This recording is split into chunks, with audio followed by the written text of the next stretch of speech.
ধর আমার আর একটা গুরুত্বপূর্ণ কথা বলি, শেষ করব। যেহেতু তাফসিরে 2 ঘন্টা সময় লাগে, এই 2টা আয়াতের উপর কথা বলতে গেলে যেহেতু অনেক গুরুত্বপূর্ণ কথা থাকার পরেও সম্ভব নয়, তবে খুব গুরুত্বপূর্ণ একটা কথা আমি বলবো, একটা হাদিস বলবো। যে সকল মা বোনদের কাছে কথাগুলো পৌঁছাচ্ছে কান খাড়া করে শুনবেন, যুবক ভাইয়েরা কথাগুলো শুনবেন, কাজে লাগবে। আমাদের দেশে যখন টেনশনে পড়ে যায়, দুশ্চিন্তায় পড়ে যায়, মানুষগুলো কি করে বলেন? যুবক ভাইরা যারা student, they who are student when they addicted into worried, যখন তারা দুশ্চিন্তায় পড়ে যায় তখন তারা কি করে? কি করে বলেন তো? সিগারেট খায়। সিগারেট খায় কি খায় না? কত স্টুডেন্ট কলেজে যাচ্ছে পরীক্ষার ডিউটি দিতে, রাস্তায় দেখছে ধোঁয়া উঠতেছে, কোথায় থেকে ধোঁয়া উঠতেছে তাকায় দেখছে স্টুডেন্ট খাচ্ছে। পরীক্ষার হলে যাওয়ার 10 মিনিট আগে টানতেছে, তে মাঝে মাঝে সামনে পড়ে যায়, বলছে বাবু তুমি পরীক্ষা দিবা তো খাচ্ছে, স্যার টেনশন দূর করতেছে। মানে পরীক্ষার হলে যাবে টেনশন দূর করতেছে, তার মানে সিগারেট বিড়ি খেয়ে টেনশন দূর করে। ইয়াবা ফেন্সিডিল, বাবা গাঁজা মদ তারি খেয়ে তারা ফেন্সিডিল খেয়ে এরা কি বলে আমরা টেনশন দূর করতেছি, করে কি করে না? কত বাবাজিরা আছে, কত মায়েরা আছে, মাথার উপরে ঋণের বোঝা, বড় টেনশন, কোথায় রিলিজ হবে, চলে যায় সুদের কারখানায়। ঠিক কিনা? জবানটা খুলে দিয়ে বলেন ঠিক কিনা? ঘুমায় গেছেন নাকি? লিল্লাহি তাকবীর। তার মানে যে সকল বাবাজিরা মায়েরা ঋণের ভার চলে আসে, টাকা পয়সার অভাব হয়ে যায়, মাথার উপর যখন টেনশন শুরু হয়ে যায় তখন বলে যে আর কি করবো, টেনশন দূর করার জন্য চলে যায় বিভিন্ন সমিতিতে, সুদের সমিতিতে চলে যায়। গিয়ে কি করবে, এখন যেতে গেলে তো সবাই দেখে ফেলবে, এত সুন্দর করে হাত মোজা, পা মোজা, চোখ মোজা, সব মোজা পরে কেউ দেখতে পারে না, বুঝতেই পারে না, মনে হয় যেন আসমানে একবার নুরানি কোনো চেহারাবান এসেছে। যাচ্ছে কোথায়? সুদের কারখানা।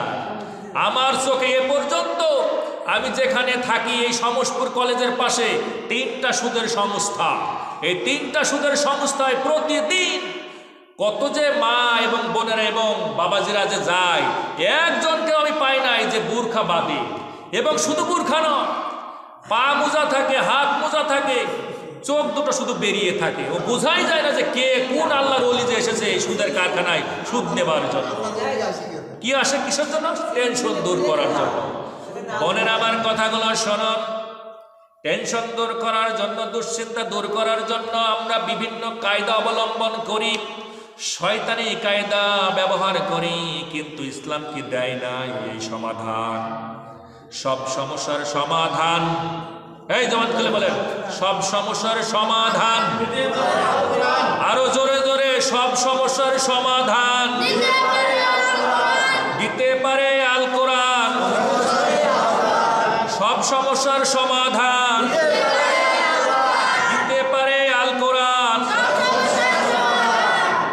আল্লাহ রাব্বুল আলামিনের হাবিব বিশ্বনবী বললেন, হাদিসখানা বর্ণনা করতেছেন আবু সাঈদ খুদরি রাদিয়াল্লাহু তাআলা আনহু, আবু দাউদ শরীফের 1555 নম্বর হাদিস। মা বোনরা নোট করে নেন কথাগুলো, হাদিসখানা নোট করে নেন, যুবক ভাইরা নোট করে নেন। আবু দাউদ শরীফ 1555 নম্বর হাদিস। হাদিসখানা বর্ণনা করতেছেন আবু সাঈদ খুদরি রাদিয়াল্লাহু তাআলা আনহু, বিশ্বনবীর একজন ক্লোজ ছাত্র, বিশ্বনবীর ফেভারিট সাহাবী, 12টা যুদ্ধে সরাসরি অংশগ্রহণ করেছিল এই সাহাবী। আল্লাহ রসুল আবু সাঈদ খুদরি রাদিয়াল্লাহু তাআলা আনহু যখন একটা মসজিদে প্রবেশ করে বিশ্বনবী দেখতে পেলেন মসজিদের মধ্যে একজন সাহাবী বসে আছে, নাম তার আবু উমামা রাদিয়াল্লাহু তাআলা আনহু। আল্লাহ রসুল ডেকে ডেকে বললেন, আবু উমামা, এই অসময়ে তুমি কেন মসজিদের মধ্যে বসে আছো? এখন তো আজানও হয় নাই, নামাজের সময় নয়। ও আমার রসুল, আমার হাবিব, আমার নবী, আমি আবু উমামা বড় টেনশন নিয়ে এই মসজিদে আল্লাহকে ডাকতেছি। আমার মাথার উপর ঋণের বোঝা, আমার মাথার উপর দুশ্চিন্তার বোঝা, আমার মাথার উপরে বড় টেনশনের বোঝা আমি রিলিজ করার জন্য, টেনশন মুক্ত হবার জন্য, ঋণ মুক্ত হবার জন্য, সচ্ছল জীবনের জন্য, আল্লাহকে আমি পাওয়ার জন্য মসজিদে বসে আছি। আল্লাহ রসুল বললেন, আবু উমামা, আমি কি তোমার একটা দোয়া শিখায়া দিব? এই দোয়াখানা যদি তুমি পাঠ করো, অবশ্যই আল্লাহ তোমার সব দুশ্চিন্তা, সব অভাব অনটন দূর করে দিবে।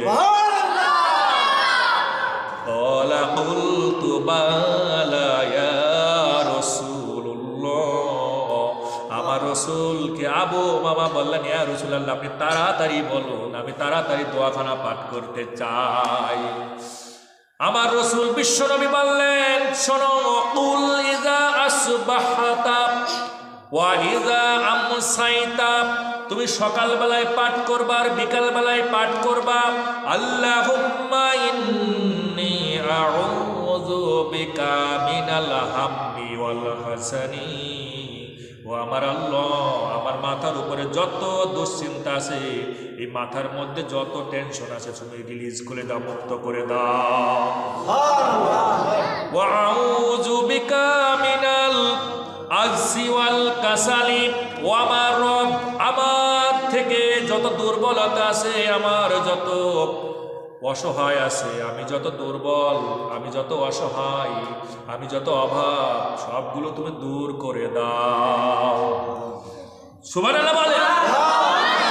আউযু বিকা মিনাল বুখলি মিনাল জুবনি ওয়াল বুখলি, আল্লাহ আমার মধ্য থেকে কৃপণতা এবং বখিলতা তুমি দূর করে দাও, কাপুরুষতা। ওয়াউযু বিকা মিন ওয়াউযু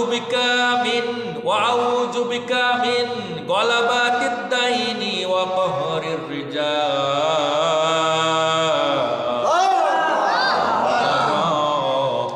আমার মাথার উপরে যে যত মানুষ টাকা পয়সা পায়, ঋণগ্রস্ত যে আমি বসে আছি, সমস্ত ঋণগ্রস্ত গুলো তুমি দূর করে দাও। আল্লাহ রসুলের ছাত্র আবু বাবা বলতেছেন, আমি রসুলের কাছ থেকে এই দোয়াখানা শিখলাম। আমি যখন পাঠ করলাম, আল্লাহর কসম, ক্বালা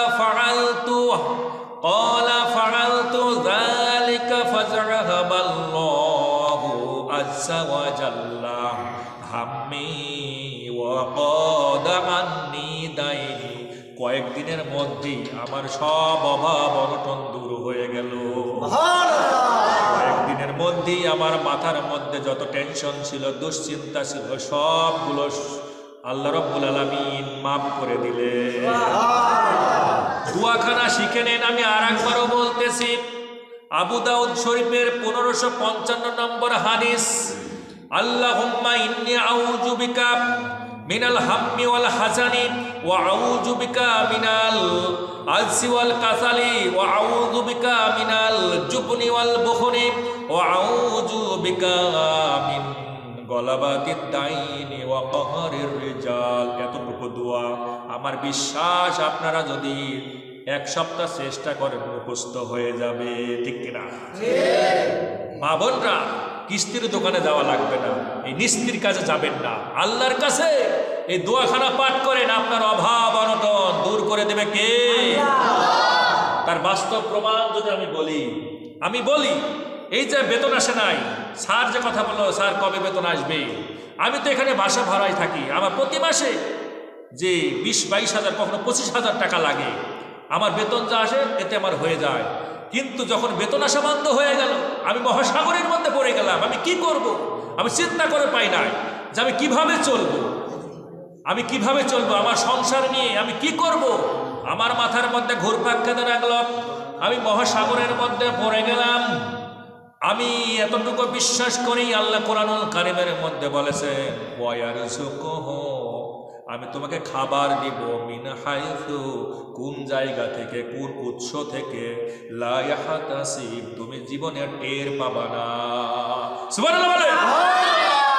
আমি বিশ্বাস করি আল্লাহ রাব্বুল আলামিনের দয়ায় এই সামান্য কলেজে বলল, টাটকা গুড় নিয়ে আসার ব্যবস্থা করো, অরিজিনাল খাঁটি গুড় তুমি নিয়ে আসো। আমি ওইটা নিয়ে আসলাম। এরপরে চিন্তা করলাম, হয়তো এর মধ্যে আল্লাহ রুজি লিখে দিয়েছে। এই মাত্র 20 দিনের মধ্যে 300 কেজির কাছাকাছি আমি এইগুলো সাপ্লাই দিয়ে দিলাম। আল্লাহ রাব্বুল আলামিন আমার এর মধ্যে উত্তম রিজিকের ব্যবস্থা করে দিলে। শুধু রিজিকই নয়, বরং রমজান মাসের জন্য আল্লাহ কিছুটা আমার জন্য একটা উদ্বৃত্ত করে দিয়েছেন। সুবহানাল্লাহ। সুতরাং দুশ্চিন্তা করবেন, তাওয়াক্কুল করবেন কার উপরে? কিন্তু আমরা তো তাওয়াক্কুল করি ওই একেবারে কিস্তির উপরে তাওয়াক্কুল করি, যত অসৎ কাজকর্ম আছে তার উপরে তাওয়াক্কুল করি, ভরসা করি। ভরসা তো আমাদের নাই। ভরসা কি আছে? ভরসা নাই। মহাসাগরের মধ্যে যখন প্লাবন শুরু হয়ে যায়, পদ্মা নদী পার হয় না? ওই ঢাকায় যেতে যে পদ্মা নদী তখন পার হয়, কত ধর্মের মানুষ যে চড়ে, কখনো হিন্দু ভাইরা চড়ে, বৌদ্ধরা চড়ে, খ্রিস্টানরা চড়ে, মুসলমানরা চড়ে। তো যখন মাঝখানে যখন বাতাস উঠে যায় আর ঢেউ যখন শুরু হয়ে যায়, তখন মুসলমানরা বলে আল্লাহ আল্লাহ, হিন্দু ভাইরা তখন বলে কি বলে? ভগবান ভগবান বলতে বলতে আর কাজ হলে আল্লাহ আল্লাহ আল্লাহ, তারাও আল্লাহ আল্লাহ বলা শুরু করে। ঠিক না? জানে যে আমার আশ্রয়ের জায়গায় একটাই, সেটা হলো আল্লাহ। এই হিন্দু ভাই বৌদ্ধ ভাইরা তখন বলে যে ভগবান দিয়ে কাজ হবে না, ঈশ্বর দিয়ে কাজ হবে না, সবাই বলে আল্লাহ আল্লাহ। ও ঠাকুরের তারা ওই সহযোগী থাকে, তারা বলে আপনি বলতেছেন কি, এ ভগবান বাদ দিয়ে আল্লাহ আল্লাহ বলতেছেন, শুনে ফেলে যে সব বরাত মার যাবে। বলে এখন বরাত মাকে জীবন বাঁচা, আগে এই মহাসাগরের মধ্যে জীবন বাঁচা, এরপরে পরাতে চিন্তা, ব্যবসা পরে, আগে জীবন বাঁচা। আল্লাহ আল্লাহ আল্লাহ সুবহানাহু ওয়া তাআলা সব পারেন। ঠিক কিনা?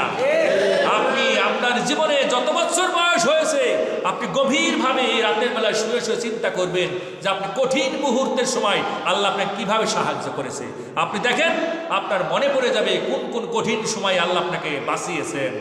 আপনার কি শুকরিয়া আদায় করার ইচ্ছা করে না? লাইন শাকারতুম লাযিদান্নাকুম, আল্লাহ বলতেছেন যত শুকরিয়া আদায় করবা আমি তোরে তত বেশি দিব। সুবহানাল্লাহ বলে। বন্ধুরা আমার,